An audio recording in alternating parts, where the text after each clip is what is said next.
नमस्कार व्यूअर्स, मैं हूं अमीश देवगन और आप देख रहे हैं देश का नंबर 1 न्यूज नेटवर्क न्यूज 18। और मेरे साथ आज बेहद खास मेहमान है बात करने के लिए।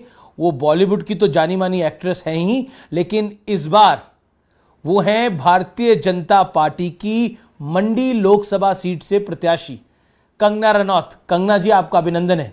बहुत धन्यवाद अमीश जी। लोग राजनीति से दूर भागते हैं बॉलीवुड वाले, आप उसके और करीब आ गई हैं, तो ये जोखिम उठाया आपने। वाकई में जोखिम है ये जी। Looking at the hard work that goes into it and far from the glamour all of हम लोग तो कितना आदी होते हैं और एक्चुअली में एम्बैरेसिंग भी है किस तरह के बबल में रहते हैं। हमारे हेयर मेकअप से लेके असिस्टेंट से लेके शेफ ट्रेनर से लेके, और एक ये बहुत ही वास्तविक दुनिया है। और जहाँ पर जितनी चाहे रूरल एरिया हो या जितना जिसको ज़्यादा ज़रूरत होती है वहाँ ज़्यादा जाना, तो खैर मुझे मेरा ये मानना है कि ये कोई पर्सनल एम्बिशन तो है नहीं कि मुझे जो है नेता बनना है। लोगों को कहना चाहिए कि ये हमारी नेता है, एंड अगर मैं कहूँ कि हाँ मुझे राजनेता बनना है देन इट इज़ वल्गर। तो इन माय एक्सपीरियंस ऐसी कुछ सिचुएशन बनी, ऐसी कुछ लोगों ने मुझे इस लायक समझा, इतना कामयाब समझा। उस टाइम पे तो मुझे बड़ा फ्लैटरिंग लगा जब मुझे कहा कि आप खड़े होना चाहेंगी क्या यहाँ से मंडी से। इनफैक्ट मुझे 2019 में भी एक ऐसी संभावना बनी थी, उस टाइम भी मुझे पूछा गया था। तो चाहे वो मेरा वर्क वुमेन एम्पावरमेंट को लेकर हो या मैंने वेरी ओपनली जो हमेशा सरकार का जो है वो, चाहे वो भारत के राष्ट्रवादी जो सरकार का मैंने जो पक्ष लिया है या मेरी खुद की जो है वो एज अ वुमन जो संघर्ष रहा है फ्रॉम, मुझे नहीं लगता कि आज तक भारत के इतिहास में, सिनेमा के इतिहास में एक रूरल एरिया से आने वाली किसी महिला ने, एक आदिवासी एरिया से आने वाली महिला ने जो है फिल्म इंडस्ट्री में इस तरह का सुपरस्टारडम, चाहे जो भी रीज़न रहा हो, उन्होंने जब मुझे ये संभावना जब बनी तो मुझे बड़ी खुशी हुई। मैंने कहा अरे वाह यार, हमें ऐसे सोचा है तो why not, let's go for it. लेकिन अब जब नानी याद आती है लेकिन आपको ये, क्योंकि देखिए लोगों के साथ इंटरेक्ट करना अच्छा लगता है। जब मैं आपको सोशल मीडिया पे ट्रैक कर रहा था, लोग आपको बहुत प्यार करते हैं, हर व्यक्ति आपके साथ तस्वीर खिंचवाना चाहता है। एक तो आप बॉलीवुड की जानी मानी एक्ट्रेस है, वो भी एक कारण है। दूसरा, आप मंडी की खुद की हैं, मंडी की खुद की बेटी। तो क्या आपको लगता है ये जो कनेक्ट है ये आप कर पा रही हैं? और 19 में आपने क्यों मना करा और 24 में हाँ क्यों करा? 19 में एक तो जो संभावना बन रही थी वो मध्य प्रदेश से बन रही थी, और एक तो मैं कभी मध्य प्रदेश में रही नहीं थी, तो हमेशा ये दिल में था कि अगर कभी हो तो अपने ही प्रदेश का जो है वो सेवा करने का मौका मिले। और हमारा देश, हमारा जो प्रदेश है बहुत ही ज़्यादा कई जगहें हैं जहाँ पे पिछड़े हुए हैं, तो मुझे लगा कि एक लॉस्ट अपॉर्चुनिटी हो जाएगी, मेरे प्रदेश के लिए एक लॉस्ट अपॉर्चुनिटी हो जाएगी। आपने बीजेपी को क्यों चुना? ऑप्शन तो कांग्रेस भी थी, ऑप्शन तो कई सारी पॉलिटिकल पार्टीज थी, वाई भारतीय जनता पार्टी? ये भी सही बात है, आपने बिल्कुल सही कहा कि गैंगस्टर के एकदम बाद भी जो है मुझे कांग्रेस से ऑफर आया था जी विधायक का, क्योंकि मेरे जो परदादा जी हैं जिनकी आप वो देखते सबसे ऊपर जो फोटो है जी, वो विधायक रह चुके हैं, और वो 10-15 साल विधायक थे, कांग्रेस से विधायक थे। तो नेचुरल सी बात है यहाँ पर, जो ना कि मेरे पिताजी भी कांग्रेस में पदाधिकारी थे, तो खुद ही घर पे इतना प्रेशर हो जाता है। कांग्रेसी और आप भारतीय जनता पार्टी में चली गई। वही मुझे उस टाइम पे गैंगस्टर में पापा आ गए अपना झंडा उठा के, कहते बेटा अब हम राजनीति में, क्योंकि ये लोग कह रहे हैं कि पहले मुझे कहते रहे कि आप खड़े हो क्योंकि सरजू सिंह ठाकुर के परिवार से कोई तो होना चाहिए आप। अब मैंने कहा पागल हो गए क्या ये किस तरह की बातें कर रहे हैं, और आप ये मतलब मैं पॉलिटिक्स में कभी जाऊंगी ही नहीं, ये मेरे जो शब्द थे जी, मेरे ये शब्द थे। और अब सोचा नहीं था मैंने। अब वो कहती होंगे आप बेटा मैंने तो, तुम मुझे तो बोल रही थी कि मैं नहीं जाऊं। नजर बचाते हुए फिरते हैं। वो सुखू जी ने भी तो कहा है ना कि इनके पिताजी हमारे जो है अध्यक्ष, यूथ अध्यक्ष बनाया हुआ था उनको। सुखू जी भी कहते हैं पापा जी के बारे में, तो वो अपने दोस्तों से नजर छुपाते हुए फिरते हैं, अब क्या करेंगे। लेकिन ये स्वाभाविक है, और मैं आपको ये दिल से ये बता रही हूँ कि जब एक ऐसे नेता होते हैं, है ना, जो चाहे आप देखो सुभाष चंद्र बोस हुए या महात्मा गांधी हुए, या एक लार्जर देन लाइफ जब कोई एक नेतृत्व आता है ना, तब युवा लोगों में जो एक देश के प्रति जो कहीं ना कहीं सोया हुआ था, वो हमारी जो चेतना शक्ति है वो जगाई है प्राइम मिनिस्टर नरेंद्र मोदी जी ने, और तभी हम आकर उनसे जुड़े हैं। तो आपको लग रहा है कि बीजेपी क्योंकि राष्ट्रवादी है, प्रधानमंत्री मोदी का नेतृत्व करिश्माई है, इसलिए आप आई। लेकिन देखिए, राजनीति में जब आती हैं तो आक्षेप लगते हैं। जब आपको नाचने गाने वाली कहा जाता है, इस तरह के शब्द कहे जाते हैं, तो आप कहती हैं कि मैं एक राजपूत महिला हूं, मैं लड़ना जानती हूं। नहीं, मैं ये देखिए, जब एक महिला जो है वो आप कहती हैं मैं नाचती नहीं हूं, मैं हड्डियां तोड़ती हूं। वो तो खैर, मैं ये कहना चाहूँगी कि जो हमारी बहनें हैं, चाहे वो नाचते गाने वाली भी क्यों ना हो जी, उनको भी सम्मान हमें देना चाहिए, क्योंकि नृत्य शास्त्र जो है, सामवेद जो है हमारे शास्त्रों में, वो बहुत ही एक अहम वेद है। और खैर मेरी जो बात रही है, मेरे जो रोल रहे हैं, हमेशा महिला सशक्तिकरण की भूमिका मेरी रही है, चाहे वो क्वीन हो या चाहे वो मणिकर्णिका हो, जयललिता हो, या एक बेटी जिसने अपना पूरा करियर, मुझे खानों के साथ काम करने का, जहां आप जानते हैं कोई एक्ट्रेस आज तक ऐसी नहीं हुई है जिसने खानों के साथ काम करने की जो है वो रेजिस्ट किया हो, या यशराज के साथ, या मैंने कभी इनके साथ काम नहीं किया, मैंने अपनी एक जर्नी बना के रखी। तो आइटम नंबर के खिलाफ मैंने आवाज़ उठाई, पे पैरिटी के खिलाफ, सेक्सिज्म के खिलाफ, फेयरनेस क्रीम्स के खिलाफ, तो जितना मैंने एक्टिविज्म फिल्मों में रह के किया है। एक रिस्क तो आप लेती हैं हमेशा से ही, मतलब ऐसे ऐसे बड़े बड़े रिस्क ले लेती हैं कि कई बार आप पर भी भारी पड़ जाता होगा। परिवार वाले बोलते होंगे क्यों फंसा देती हो तुम हमें भी इस चक्कर में। I mean, नेचुरली उनके लिए ये बहुत ही, अब देखिए सब भाजपाई बन गए हैं, तो इनके लिए भी एक बहुत ज़्यादा, और खासकर जब शिवसेना वाला जो हुआ था, तो मेरी माता जी और सब बहुत ज़्यादा डर गए थे, और उनके लिए एक बहुत ट्रॉमेटिक फेज़ रहा था।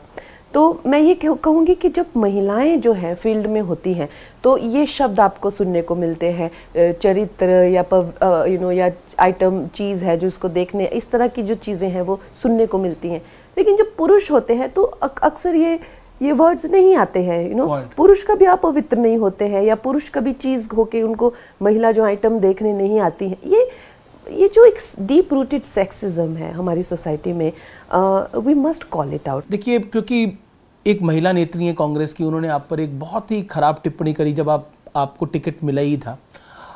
सुप्रिया श्रीनेत, उनके इंस्टाग्राम हैंडल से एक टिप्पणी हुई और देश भर में इसका एक विरोध हुआ, अक्रॉस द पार्टी लोगों ने इसका विरोध करा। उस समय आपको लगा कि ये तो बॉलीवुड से भी खराब स्थिति है यहाँ पर, तो मतलब जो एक महिला नेत्री ने लिखा, हालांकि उन्होंने बाद में बोला गलती से उनके अकाउंट से किसी ने लिख दिया था ये, लेकिन व्हाट यू फेल्ट? अक्सर मुझे लगता है कि यहाँ पर जो है वो बॉलीवुड से ज़्यादा बदतर स्थिति है, क्योंकि यहाँ पे तो कहते हैं कि आर्टिस्ट तो मतलब है ही नहीं, तो मुझे कहते हैं कि आपकी एजुकेशन ही क्या है, आप तो कुछ है ही नहीं। और मतलब जो लोग खुद BA MA किए हुए हैं, तो मैं उनको कहती हूँ कि सिर्फ BA MA ही एजुकेशन नहीं होती है। कि आप स्क्रीन प्ले लिख सकते हैं, मैंने न्यूयॉर्क फिल्म अकेडमी में एजुकेशन ली है, क्या आप एक फिल्म का सीन परफॉर्म कर सकते हैं, क्या आप भरतनाट्यम कर सकते हैं, तो वो उसको कुछ समझते ही नहीं है जो कला को। लेकिन जो पर्सनल अटैक हुआ आप पर, आपको जब आपके लिए इस तरह के शब्द लिखे गए तो गुस्सा आया आपको या अफसोस हुआ? आई वॉज शॉक्ड क्योंकि उन्होंने जो है मेरी फिल्म प्रमोशंस, जो हमारी फिल्म होती है, हम उनकी जो प्रमोशन करते हैं वो उनके कैरेक्टर में रह के करते हैं। चाहे मैं लक्ष्मीबाई की प्रमोशन करने लग जाऊँ तो मैं पाइथनी पहन के निकलूंगी, ये टीम रहती है जो हमें बताती है कि भाई किस तरह से आप, अभी जैसे एक धाकड़ फिल्म में जो था मेरा एक स्पाई एजेंट जो डिफरेंट जो है सडक्टिव गेटअप करके जो है इन्फॉर्मेशन, जैसे माताहारी टाइप जो कैरेक्टर रहते हैं करती है, तो वो फिल्म से जो है इवेंट, प्रमोशनल इवेंट का जो कैप्चर करके जो है वो लगा के कि इसके क्या भाव चल रहे हैं। I was shaken. I was deeply shaken about the perception, how they were putting, and maybe that's what how they assume कि आप कपड़ों को लेके वो आपके ऐसे भाव तय करते हैं, तो I was deeply shaken by it. और वो भी देश की राष्ट्रीय पार्टी कांग्रेस की सोशल मीडिया हेड जो थी, उन्होंने वो बात, खुद वो एक महिला, खुद महिला होकर वो इस तरह की, तो I was shaken by it कि ये क्या हो रहा है। एंड ऑब्वियसली मुझे उस टाइम पे डर लगा कि कि किस तरह से जो है मुझे एनालाइज और स्क्रूटिनाइज किया जाएगा। एक हेडलाइन आपने भी बना दी, आपने एक ऐसी बात बोली, छोटा पप्पू बड़ा पप्पू, वो दिल्ली तक हेडलाइन बन गई। अब क्यों बोलने की आपको जरूरत थी? क्या आपको लगता है कि, और इस पर विक्रमादित्य ने बोला मैं कुछ नहीं बोलूंगा अब इसमें? नहीं, देखिए आपको भी मानना पड़ेगा कि ये कैसा इत्तेफाक है कि मैं जहां जहां जाती हूँ नेपोटिज्म मेरे पीछे पीछे घूमता है। ये भी बात सही है। तो कितना इत्तेफाक है ये, सोचिए। मैं खुद हैरान हूँ कि मैंने कल भी सोशल मीडिया पे लिखा कि मेरे जो प्रत्याशी हैं, एक तो वो एक राजकुमार है। ऐसे भी इनको फिल्म इंडस्ट्री में, चाहे ऋतिक हो, रणबीर हो, मैं इनको राजा बाबू बोलती रहती हूँ हमेशा जी। क्योंकि ये ऐसा लगता है बिगड़े हुए एकदम पीछे पीछे इनके जो है बाबा बाबा बाबा करके घूमते रहते हैं। तो ऐसा लगता है जैसे बिल्कुल ऊपर से यहाँ पे ये एक सर्टिफाइड राजकुमार है। फिर इनके पिताजी हैं वो 6 बार चीफ मिनिस्टर रह चुके हैं। फिर उसके बाद माताजी जो हैं और उनके पिताजी मिलकर इनके परिवार से 8 बार मेंबर ऑफ पार्लियामेंट रह चुके हैं। 8 बार। माताजी खुद प्रदेश अध्यक्ष हैं, अभी एमपी हैं। ये खुद 10 साल से विधायक हैं। और ये जो खुद हैं पीडब्ल्यूडी मिनिस्टर अभी हैं इस टाइम पे। और इसके सिवा एक और मिनिस्ट्री रूरल डेवलपमेंट की इनके पास है। भैया और कितना मतलब और भी तो प्रदेश में बच्चे हैं और भी युवा हैं। मतलब आपको तो नैतिकता के अधिकार बेस पे कहना चाहिए कि भाई अब हमारी फैमिली अब नहीं खड़ेगी, या तो हम में से कोई एक जो है वो आगे आएगा और बाकी बच्चों को भी जो है वो मौका मिलना चाहिए। लेकिन आप देखिए इनके, ऐसा लगता है कि जैसे परिवारवाद का एकदम जैसे जो दीमक है वो इस प्रदेश को खा गया है। तो मुझे लगता है कि मुझे ही ये सब कैरेक्टर जो है क्यों मिलते हैं तो ये छोटा पप्पू आपको किसी ने बताया था बोलने के लिए या आपने खुद बोल दिया था? देखिए अब क्या होता है ना कि जो प्रत्यक्ष दिख रहा है लोगों को, एक तरफ आप देख लीजिए जैसे कि ये अपने राहुल गांधी जी हो गए, वो वहाँ आज़ादी के टाइम से जवाहरलाल नेहरू, इंदिरा, फिर राजीव, फिर उसकी माता जी, और फिर अब मतलब कम ऑन यार। अब तो बहन उनकी कह रही है, अमेठी में गई थी स्मृति ईरानी के खिलाफ प्रचार करने के लिए, रायबरेली में भी वो गई थी। उन्होंने बोला इस बार ये आप रायबरेली में एक एमपी नहीं चुन रहे, आप देश का प्रधानमंत्री चुन रहे हो राहुल जी के लिए। तो मैं वही कह रही हूँ कि इनको नैतिकता के आधार पे कहना चाहिए कि भाई हमारा जो परिवार है अब पीछे हट रहा है, क्योंकि और भी जो लोग आपको लगता है ऐसा होगा पॉलिटिक्स के अंदर? तो आपको लगता नहीं ऐसा होना चाहिए? उनको उन्हीं बच्चों को चलाना है, उन्हीं को करना है। तो खैर अब फिल्म इंडस्ट्री जिसको देखना है देख लेते हैं। राजनीति में तो आपको लगता है कि क्या फिल्म इंडस्ट्री जिस तरह से थ्राइव करनी चाहिए थी वैसे कर रही है? नहीं, वहां भी नेपोटिज्म का दीमक जो खा गया। और इनको मिलते कौन है? मैंने ही इनका जो है वो बेड़ा करके जैसे महिषासुरमर्दिनी महिषासुर का जो है वो संहार करती है। सारे मतलब ये नेपोटिज्म वालों का पंगा आप ही से होता है सबका। मैं खुद परेशान हूँ भाई, मैं खुद परेशान हूँ। मैं एक बड़ी शांति की जीवन जीना चाहती हूँ। कहाँ आप शांति का जीवन जीना चाहती हैं? पप्पू जो है मुझे ढूंढते हैं और फिर जो है वो खुद नष्ट हो जाते हैं। लोग मुझे कहते हैं फिर इसने इसको खत्म कर दिया। अच्छा चलिए, राजनीति का तो छोटा पप्पू, बड़ा पप्पू, मिडिल पप्पू सब आपने बता दिया। अब ये बॉलीवुड का बड़ा पप्पू और छोटा पप्पू कौन है? अरे बॉलीवुड में तो आपको पता है पूरी तरीके से जो है खानदानों ने उसको कैप्चर किया। वो तो मैं डे 1 से आपको, तो कोई तो होगा आपकी नजर में बड़ा, कौन है? नहीं देखिए, अभी करण जौहर जो है वो अपने पिताजी के बनाए हुए एम्पायर और रियासत पे इस तरह से बैठे हुए हैं। उनके खिलाफ उन्होंने मुझे कहा था लंदन में जाकर, उन्होंने कहा था, मैं उसको कहता हूँ कि निकल जाए फिल्म इंडस्ट्री से। सेम भाषा यूज करते हैं। अरे गूगल करिए ना आप, निकल जाइए फिल्म। उनका बहिष्कार हुआ, सारे देश ने थूका था उन पे कि आप कौन होते हैं इसको धमका के निकालने वाले। तो कितनी गंदी बात उन्होंने कही ना। तो इससे पता चलता है कि अगर उनके पिताजी जो यश जौहर खुद होते, वो कभी ऐसे नहीं कहते। यश चोपड़ा ने खुद जो है वो शाहरुख खान को बनाया है। वो लोग, उनकी इंटेग्रिटी अलग थी क्योंकि वो जमीन से जुड़े हुए थे। शाहरुख खान को मानती है कि he is a real star? Of course. देखो जो इंसान खुद स्ट्रगल करके बने हैं ना, उनमें उनकी इंटेग्रिटी को आप चैलेंज नहीं कर सकते। लेकिन जो माँ बाप के पैसे पे बैठ के खा रहे हैं ना, वो लोग जो है वो इस तरह की बातें, निकल जाओ, चले जाओ, यहाँ से जाओ, ये हमारा है, हम करेंगे। अरे फिर छोटे छोटे बच्चों की तरह बातें करते हैं और फिर उनको पप्पू कहते हैं, फिर उनको बुरा लगता है। तो बॉलीवुड में छोटा कौन दिखता है आपको? पप्पू मतलब आप देखिए, मैं अभी I don't want to get into all of that. आप जानते हैं कि जो पूरी फिल्म इंडस्ट्री है वो परिवारवाद से भरी हुई है। इनका पूरा ग्रुप है, जिन्हीं चाहे वो लड़कियां हो या लड़के हो, उन्हीं को प्रमोट किया जाता है, उन्हीं की फिल्में बनती है, बाहर आउटसाइडर्स को आने नहीं दिया जाता है।